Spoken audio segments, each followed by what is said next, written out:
Hello and welcome to another edition of Jamaica Magazine. I'm your host, Adrian Atkinson. It's the last Tuesday in the month of July, and believe it or not, it's time to start thinking about your back-to-school shopping, especially if you want to avoid the rush. It might seem early, but as they say, a word to the wise is sufficient. So please start putting together your checklist, whether it's for books, uniforms, shoes, or other essentials for back to school. Our Jamaica Magazine program continues with an important message followed by the news. Stick and stay with us.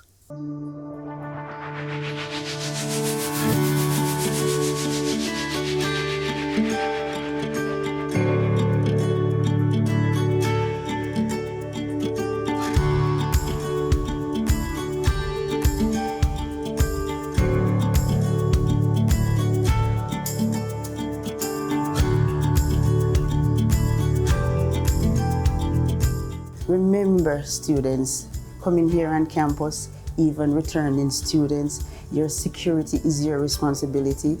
Always remember that, please. From time to time, you will have police, campus patrol, and also that's a JCF police, and also local securities. Whenever you have to take taxis to come to campus, please ensure you get a glance of the license plate numbers. I have to be practical. At some points, you might not be able to get the license plate number because of the rush going into the vehicle, but please take note of your drivers. It is very important there.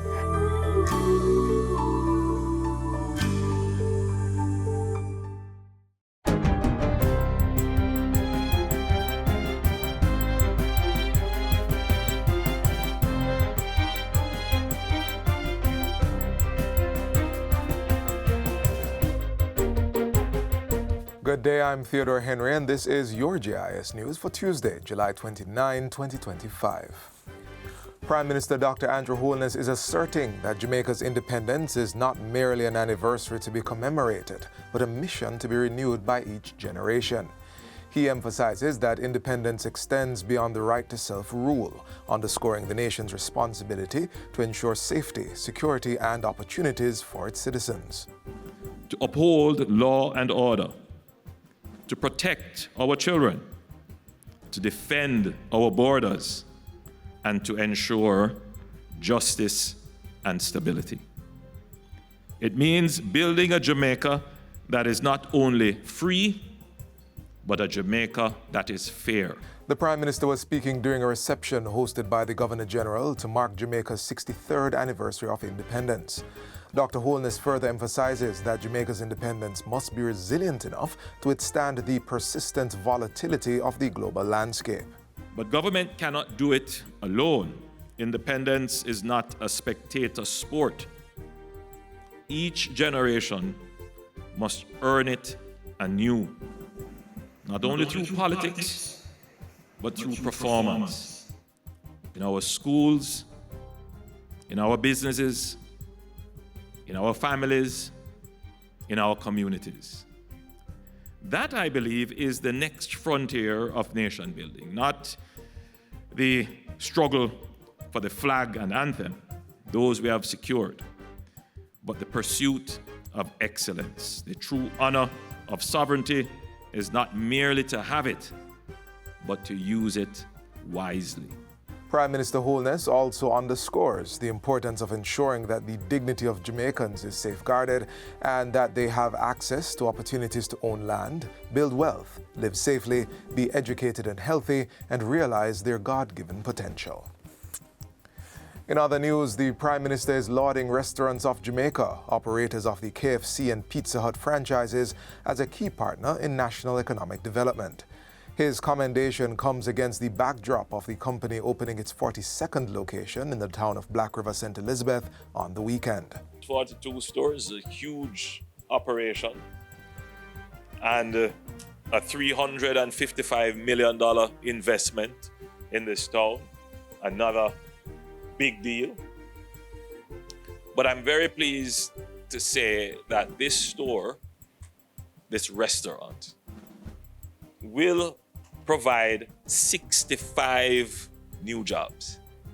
And that is a big deal for all the households that will benefit. Prime Minister Holness is also acknowledging the company for its social responsibility efforts, resulting in sustained community engagement across multiple sectors, particularly in youth development through sports and educational initiatives. Recently, they have awarded $100,000 in grants to 50 children of employees as part of their 50th anniversary celebration.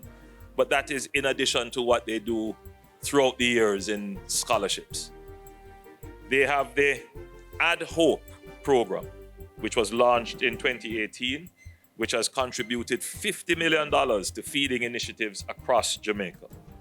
They have donated $7.4 million to the Ministry of Education school feeding program, feeding 3,500 students across 35 schools.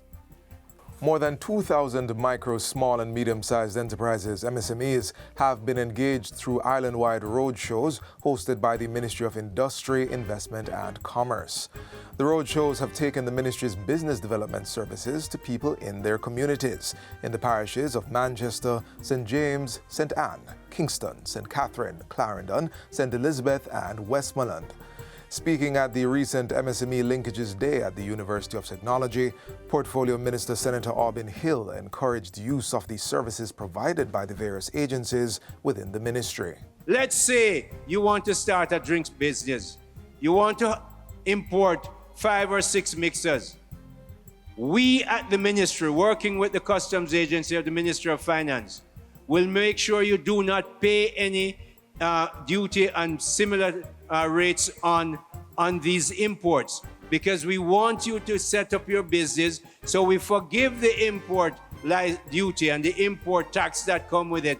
Senator Hill says the island's strong macroeconomic conditions support business growth, which is now focused on boosting production and eliminating the trade deficit.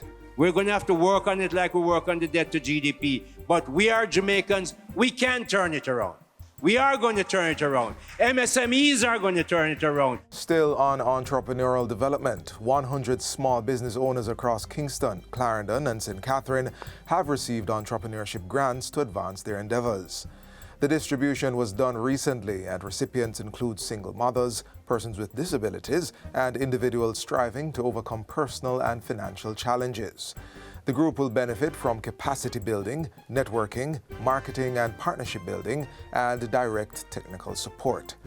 The facilitation is being done under the government's Local Economic Development Support Program, which is being administered through the Social Development Commission, SDC. The agency says 1,021 small businesses have received a combined $46.6 million in grants under the program between financial years 2021-2022 and 2024-2025. Another 250 entrepreneurs are expected to receive grants this financial year. Key government ministers say the initiative is helping Jamaicans chart their own path to success. Based on all that you have seen going around,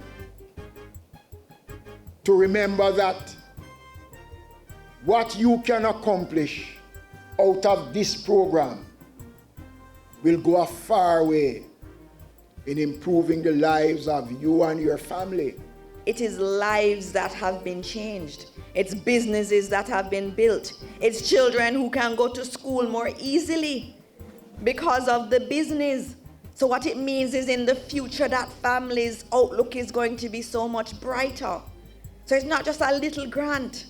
These are grants that are changing the dynamics of our communities and ultimately will change the prospects of our country. The Local Economic Development Support Program provides practical, ongoing assistance to small entrepreneurs as part of the government's push for economic inclusion and local development. And finally, Abigail Abidi Dunstan is the winner of the 2025 Jamaica Festival Song Competition. Her entry, Sweet J.A., was announced as the winning song during the results show at Emancipation Park Saturday night. She walked away with the festival song trophy and $3 million in cash prize, which will be shared equally with the songwriter and producer.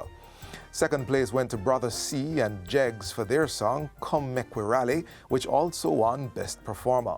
Third place went to Loaded Eagle for his song Jam Dong. The competition received more than 160 entries island-wide.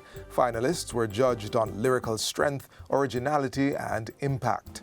The Jamaica Festival Song Competition is part of the annual slate of independence celebrations leading up to the Grand Gala on August 6. And that's it for JIS News Today. I'm Theodore Henry. Thanks for watching.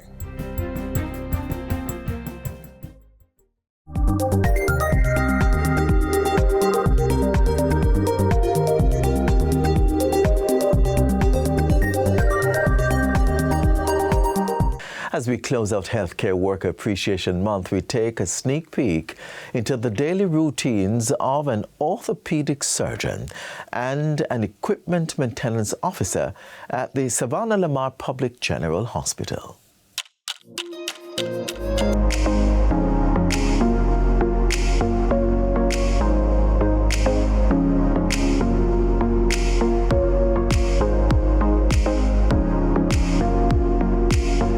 Every role matters when lives are on the line.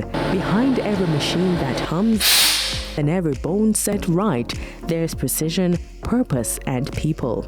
Today we walk in the quiet, tireless footsteps of two public health care professionals assigned to the Savannah Lamar Public General Hospital. My name is Rayan Cunningham. An equipment maintenance officer, the unseen guardian of life-saving tools. I'm Dr. Darren Frey. And an orthopedic surgeon, restoring motion and dignity one patient at a time.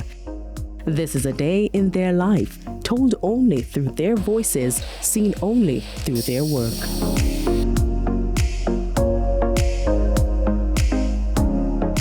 Usually, the typical day starts out with water rounds at 9 a.m., followed by usually an academic session with the staff, and then we do our ward duties. So that includes taking blood from patients and organizing them for surgeries. Usually Mondays is ward rounds. Tuesdays we would be here in the clinic, and this clinic usually goes until about 3 p.m., 4 p.m. But our days vary, and Wednesdays are our busiest days. That's our operating theater day, where we start operating at 8 o'clock and usually go until usually 5, 6 p.m., in which we do about maybe 6, 7 surgeries for that day. Most commonly in Savannah Lamar, we deal with mostly trauma cases. So a lot of bike accidents, broken long bones, femurs, tibias, open joints, those type of stuff, where we have to put metal implants in to stabilize the bones. Young men especially are the highest demographic who get involved with traumatic injuries. Teenagers get into accident football injuries. We see cases from birth to senile ages, 80s, 90s. Children, neonates are born with deformities to the bones, to the joints, which we have to address. The elderly patients, a lot of times they get hip fractures, and we try to address this, replace the hips sometimes. Sometimes we have to fix the bones to get them back up so they're not bedridden, which again has a lot of complications. So we deal with all demographics and all ages of society. So it's very important that we have a functioning orthopedic system in the public health sphere.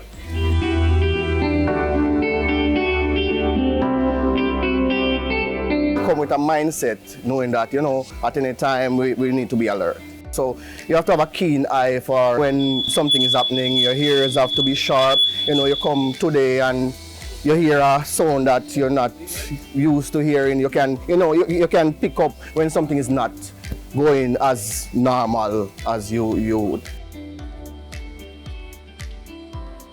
We're responsible for the standby generator, which is critical. In case we have a power failure, we have to ensure that it's ready to work. Right? So we want to ensure that it's able to angle the load and battery is able to start, the oil is okay, adequate fuel to run, and just to ensure that we don't have any failure or premature failure.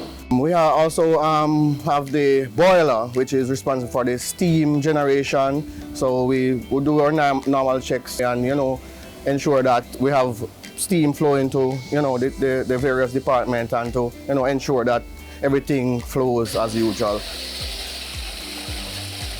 It's a passion, we like to get things functioning. Even though sometimes we might not be seen, we know that it makes the hospital in a good light.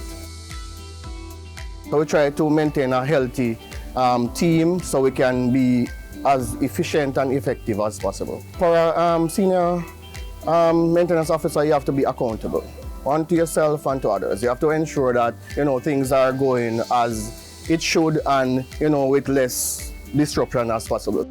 From the steady hands behind the curtain to the precise hands in the spotlight, this is the rhythm of care. It's not just medicine, it's a million moving parts and the people who hold it all together. It's very rewarding.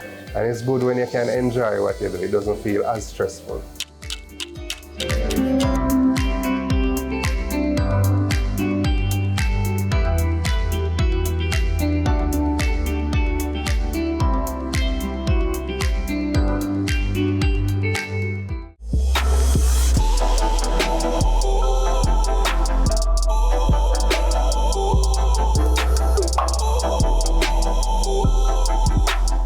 Thank you so much for staying with us right here on Jamaica Magazine. They've got the pens, the power, and now published pages.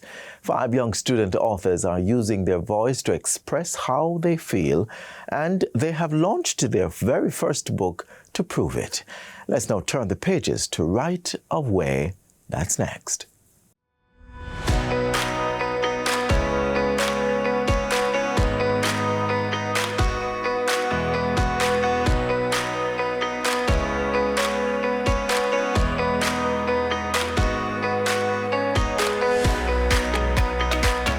Through the Giving Pot Foundation, 5 student authors, including Alania Johnson, who is visually impaired, have taken a bold leap by becoming published authors. Selected for their creativity and determination, these student writers recently launched their first books in a celebration of talent, resilience, and hope.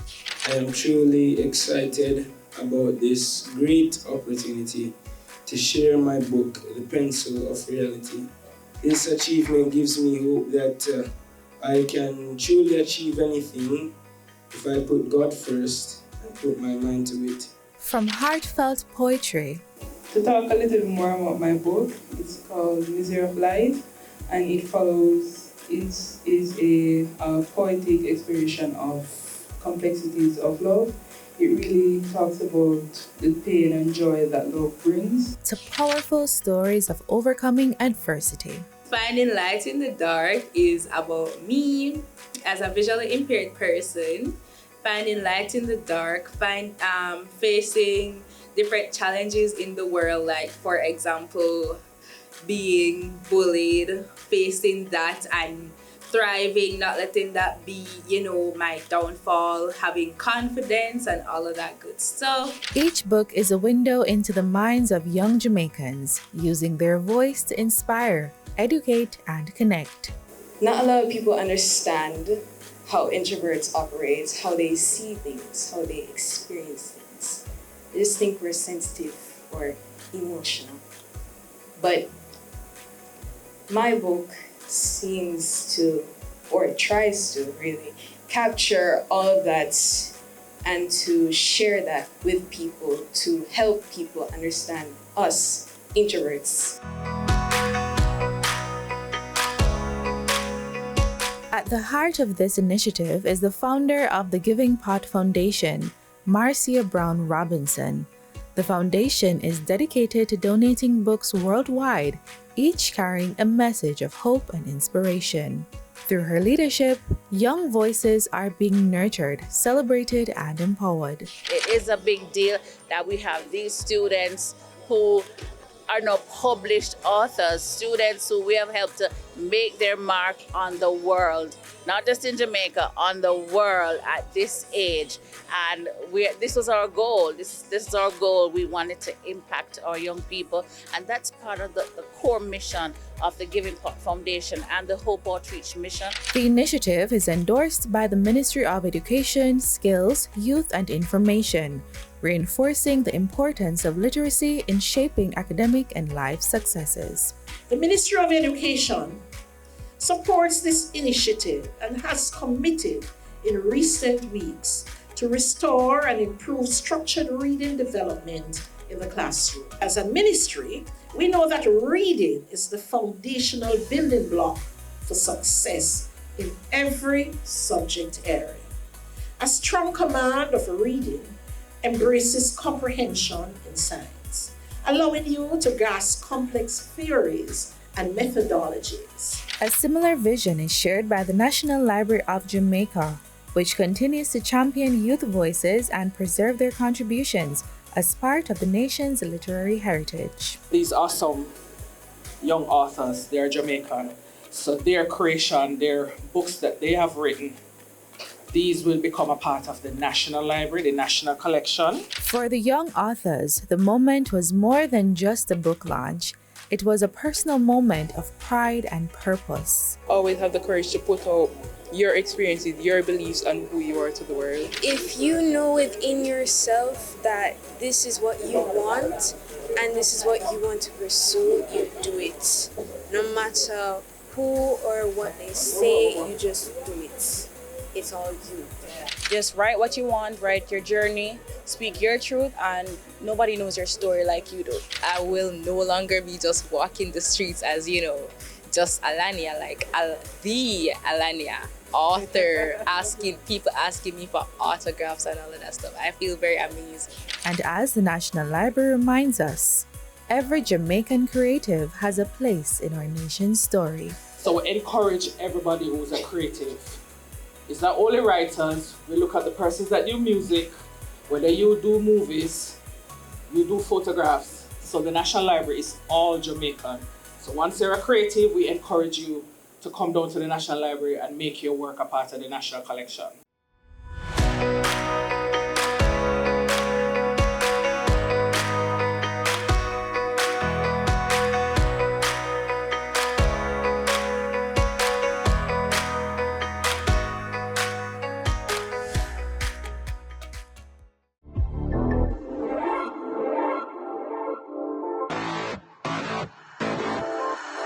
Success starts with a choice, yours.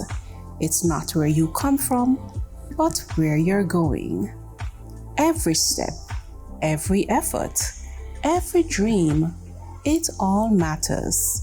You matter. Believe, strive, achieve, aspire to be more.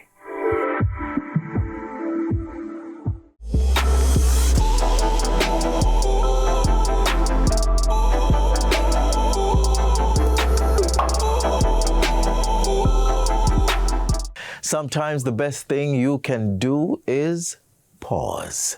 Senator Kamina Johnson-Smith is reminding us why mental health matters and how to protect our peace. Take a deep breath. Here is protecting your mental health next.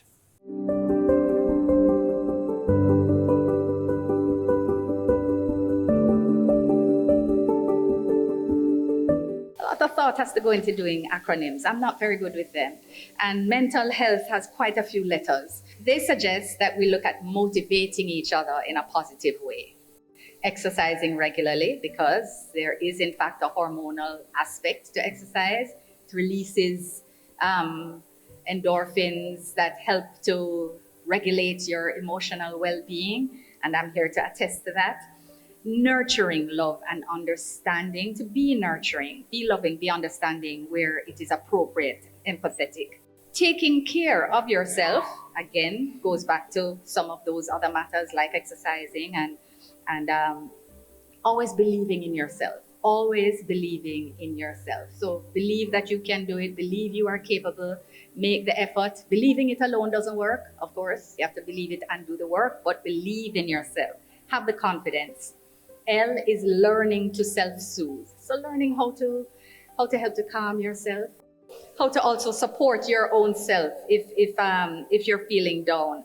Having healthy habits is H.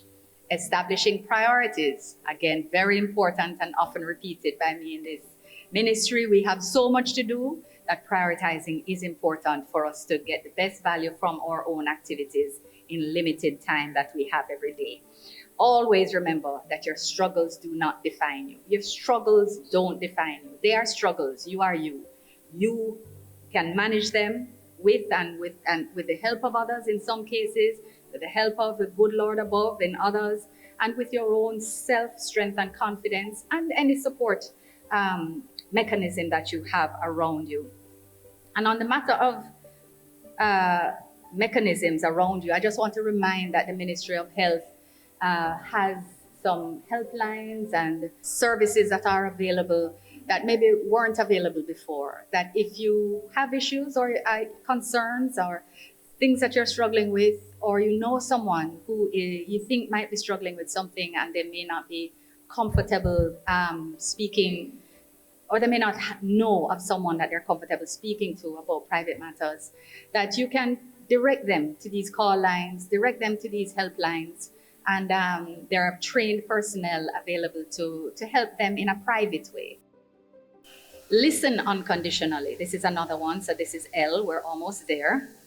Listen unconditionally. Sometimes people just need a listening ear. They don't need you to solve the issue for them. They just want to be able to unburden, and that itself is a helpful process.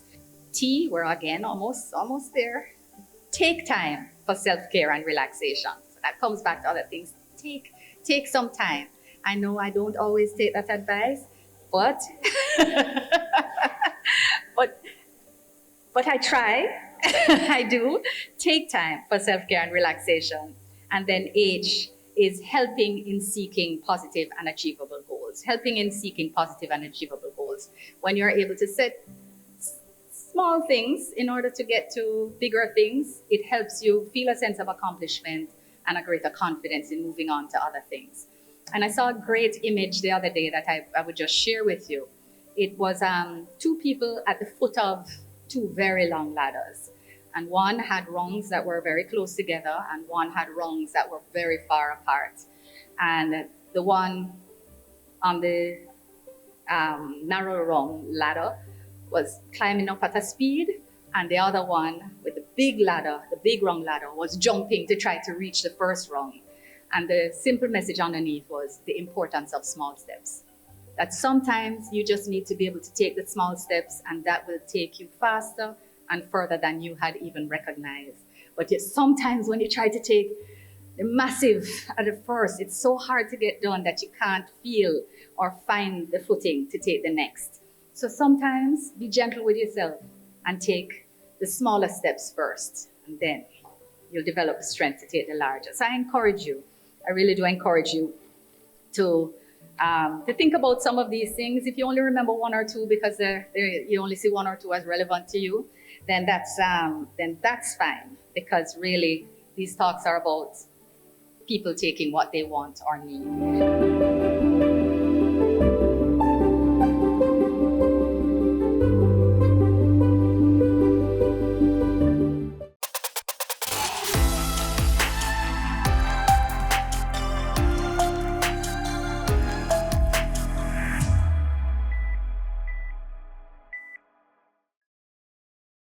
And that's where we wrap things up today on Jamaica Magazine. Thank you so much for cruising with us.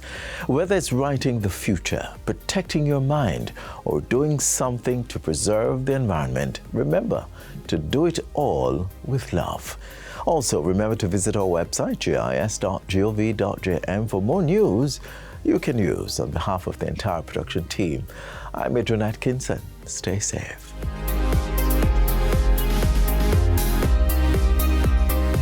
This has been a production of the Jamaica Information Service, the voice of Jamaica.